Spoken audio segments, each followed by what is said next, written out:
Corps of Engineers from Fort Belvoir to all theaters of operations.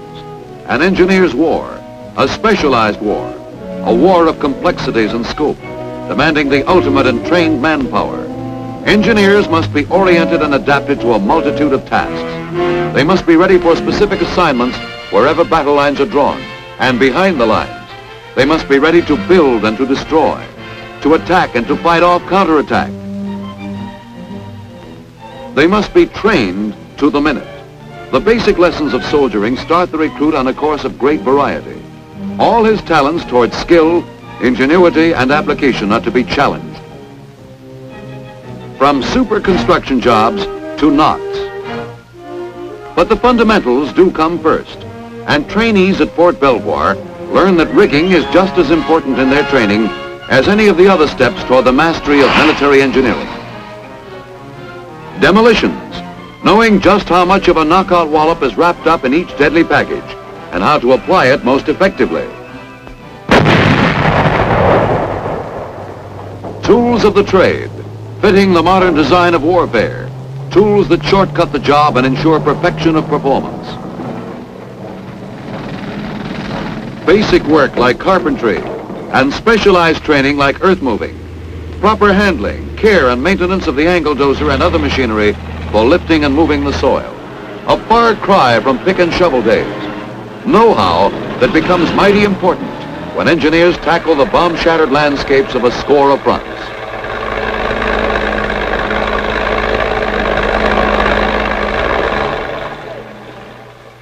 Water supply, pumping, purifying, storing and dispensing.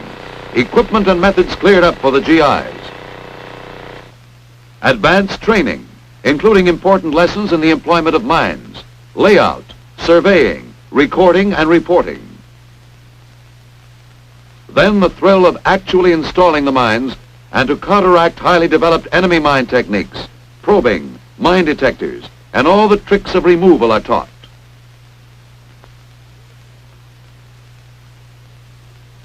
River crossing operations, introduction to the assault boat, and the role the engineer must play in assuring its safe and effective use. The storm boat, high-powered craft, is also demonstrated for the engineers in training. They're told of its value for rapid crossings of wide streams.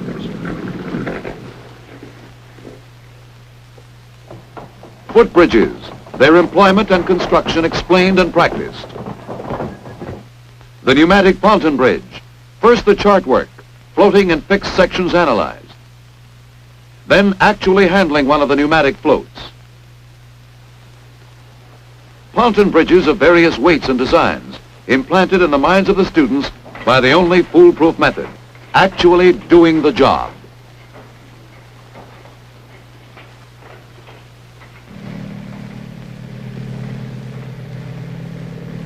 Again, tools which the men learn are used for something new and different in bridges.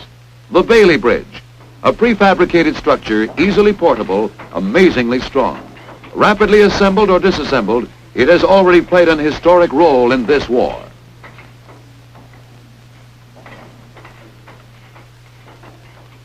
The long hours of lecturing and actual practice will take on deep significance once these men are out in the fighting areas. You'll see later, through the medium of combat films, all the dramatic importance attached to rapid, efficient bridge construction.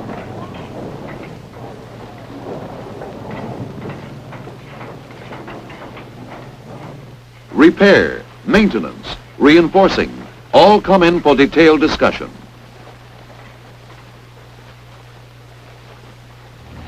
Mud does not halt outdoor work. It adds to the realism of training. They learn to build roads. Without roads, the best equipped army can become bogged down, worthless without speed of movement. Engineers learn to build structures of every description. They construct housing for our troops and learn the value of teamwork and the art of reducing the work of hours to briefest minutes.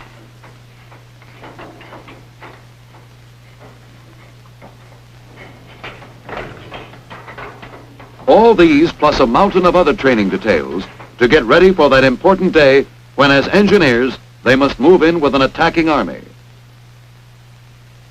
Down the nets in drill procedure. Down the nets in procedure labeled the real thing. Engineers must eliminate obstacles, clear and mark the beaches, help bring supplies ashore, construct roads and bridges, laying out dumps for fuel, water, and rations. Air support aids in clearing the way for the first assault troops.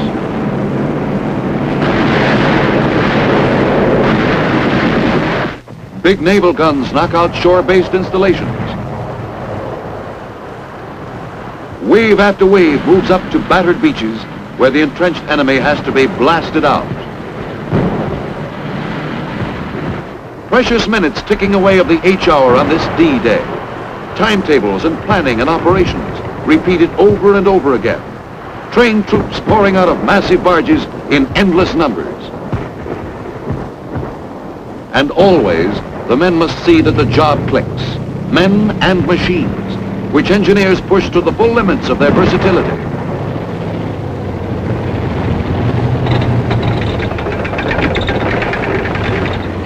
Steel mats on the beaches to prevent vehicles from floundering in soft sand.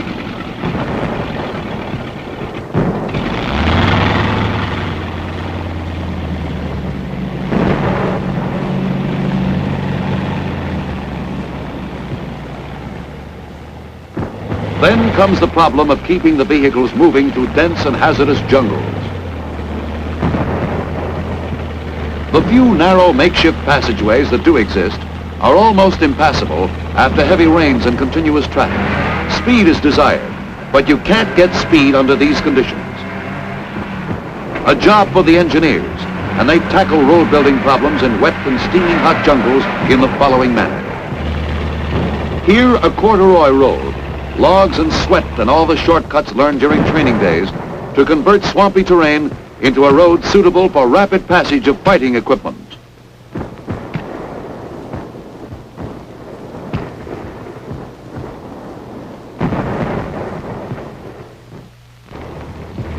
Here the bulldozer cutting and ripping through the dense growth, its blade shearing off everything that stands in the way. Surveying and measuring the site of a new road.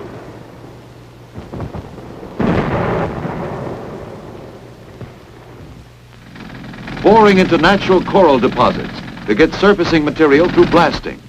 Making full use of an island's resources is a time-saving necessity. Abandoned enemy dynamite is used, saving our explosives for other jobs.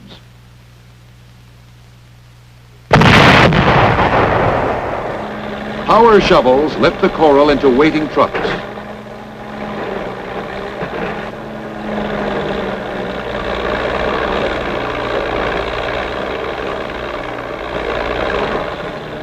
Through stubborn mud, which quickly will become a surfaced road once the coral is spread and compacted.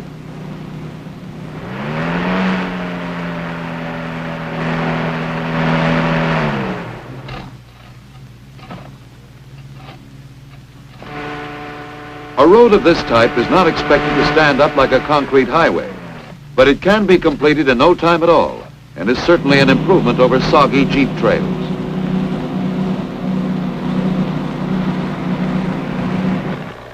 A captured roller completes a road that'll help to flatten the enemy. Something new and effective added to the jungle, from roads to bridges. Timber construction is necessary when no other means exist. Again, local material and equipment are adapted to the task. Native workers learn Yankee tricks of the trade. Bulldozers drag the prepared stringers to the construction site.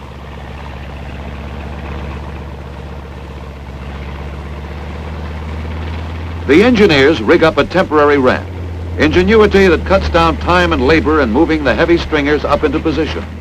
Pile bent, corbels, stringers, flooring, step-by-step operations, just the way they practiced at training camp. The engineers providing another transportation link for hard-fighting jungle troops. A bombed-out airfield useless now, but quickly restored by engineers who never know what it means to stop working. The same kind of heavy equipment they used to keep them rolling is now used to keep them flying.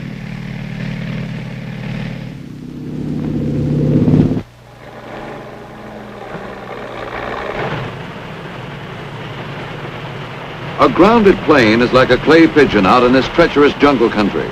It's got to get up there and fight. But safe takeoffs and landings are impossible without the airstrip the engineers are now finishing off with steel mats.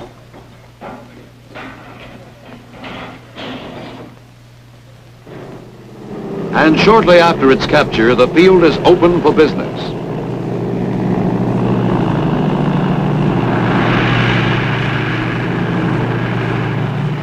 And that's not all. Living quarters at airdromes, temporary hospitals, warehouses, operations buildings. The engineers build them too. Native labor is used whenever possible. These people have lived out here all their lives, so learning from them just how they apply local materials and methods makes good sense.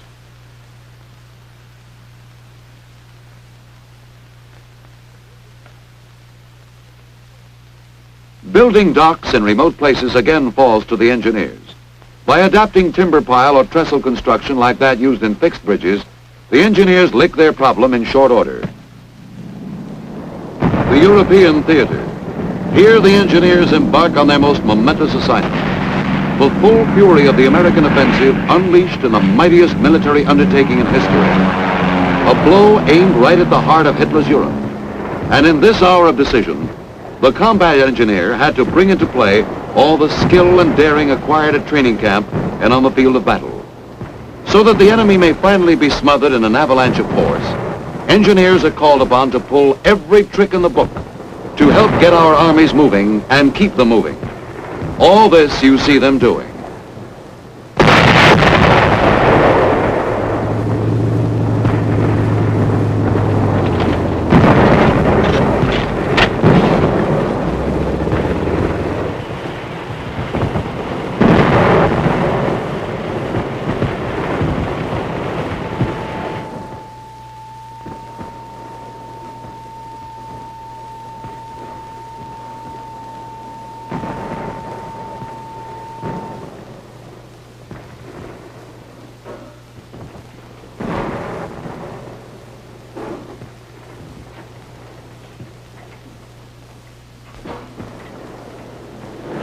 Mud. You'd think it rolls over the whole of the map of Europe. That's the way it seems to the men. Rain and floods and mud.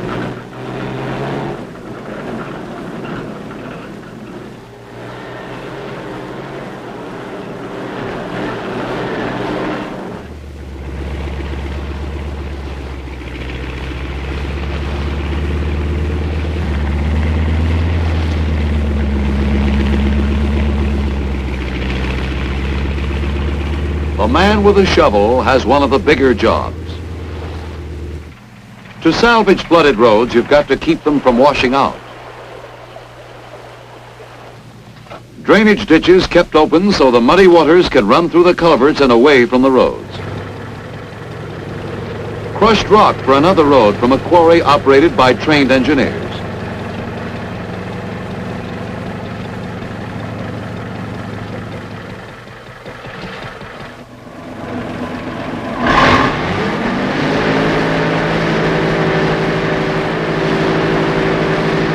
Just one of a string of roads to help hang the enemy. We'll salvage them, build them, maintain them, thanks to a group of unsung heroes. When it comes to river crossings, the engineers meet up with an old story. The retreating enemy has blown up every bridge in sight. You can't build bridges while hostile guns still bark on the opposite shore. So the engineer assault boats have to bring our infantry across to secure a bridgehead. Quickly, rafts built by the engineers take heavy vehicles and weapons across to help back up the foot soldiers. Bridge construction begins despite the dangers of attack from the air. American sharpshooters keep the enemy from scoring a direct hit on this steel treadway bridge.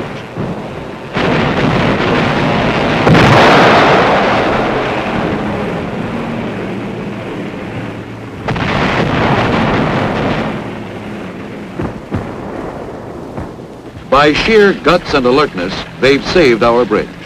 But sometimes another enemy steps in, the rampaging river. Swift, crushing currents strain and pull at every foundation, and not always are bridges and engineers the victors.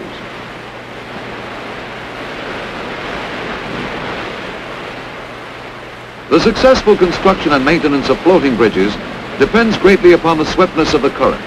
This time, nature holds the upper hand.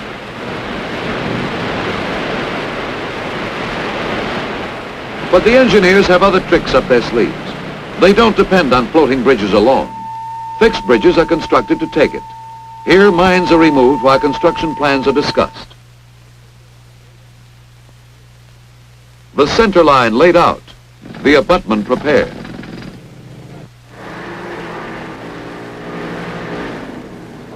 A portable steel bridge serves the purpose very well. As previously mentioned, the Bailey Bridge has already won its spurs in this war. No one section weighs over 600 pounds, and shoving the assembled bridge over the gap is easy going once you've mastered the art.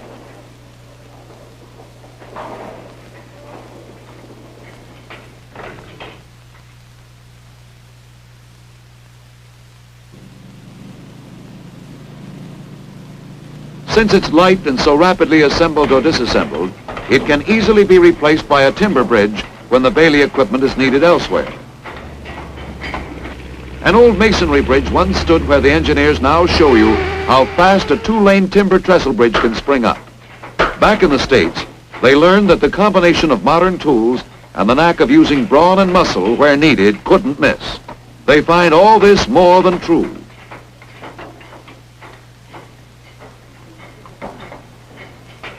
12 by 12 stringers literally jump into place by themselves when guided by expert hands.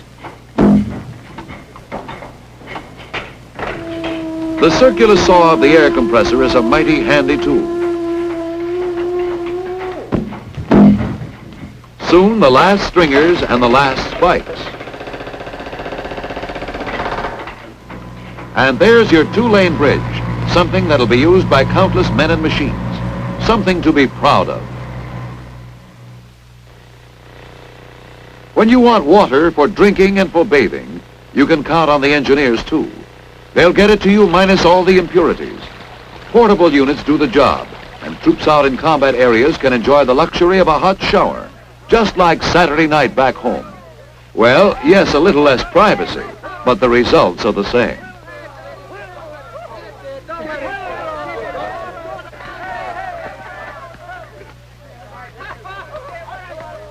Did someone say this was not an engineer's war?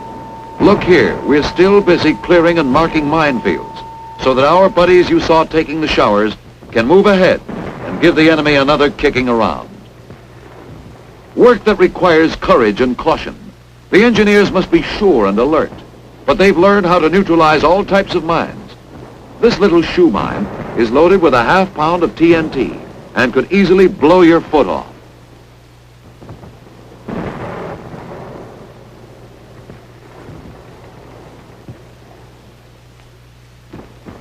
They also take the sting out of booby traps.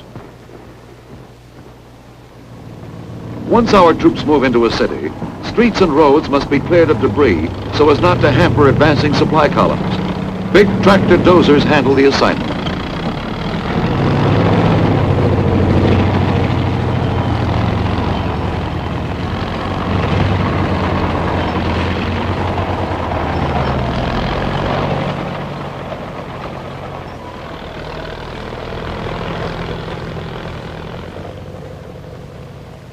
Then there are the railroads.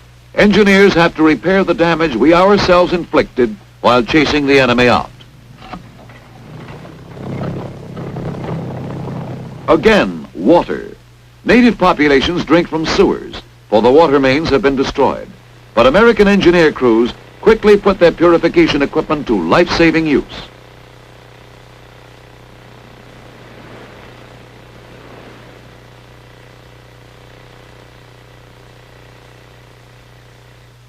Disease and death are averted.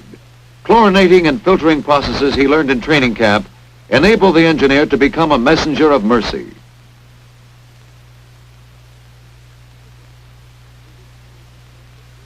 pipelines through which flows the stuff that fuels the machines of war. From tankers overland to storage tanks, you're convinced the engineers have a great role to play in the winning of this war? Well, so are the fellows who are waiting to get their engines started. We've covered only the highlights within the limitations of this film. There are also camouflage, mapping, forestry, rehabilitation, utilities, port repair, and other special units. Ask any trained soldier, particularly one who has been in combat, and he'll tell you there's no end to the types of services the engineers provide. Engineers run into countless uncomfortable situations, but so does the enemy. And the engineers help to throw every possible obstacle in his way. Engineers destroy things too. Every last one is a trained demolition man. Remember, engineers can fight. They put Bangalores to work. They can handle the rifle, bayonet, machine gun, grenades, all the weapons of the fighting man.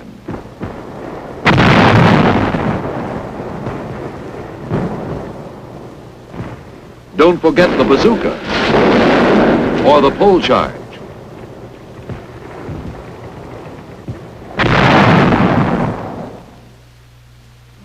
These, then, are the men of the engineers, not boasting of their accomplishments in this war, but rather proud to be a part of it. That many are winning public recognition is just another cause for pride. Each decoration awarded an engineer is a tribute to the entire Corps. It represents long hours of training, of knowing how to handle the tools of your trade in man-sized, back-breaking work that more often than not must go without reward, other than the knowledge that the job is being done.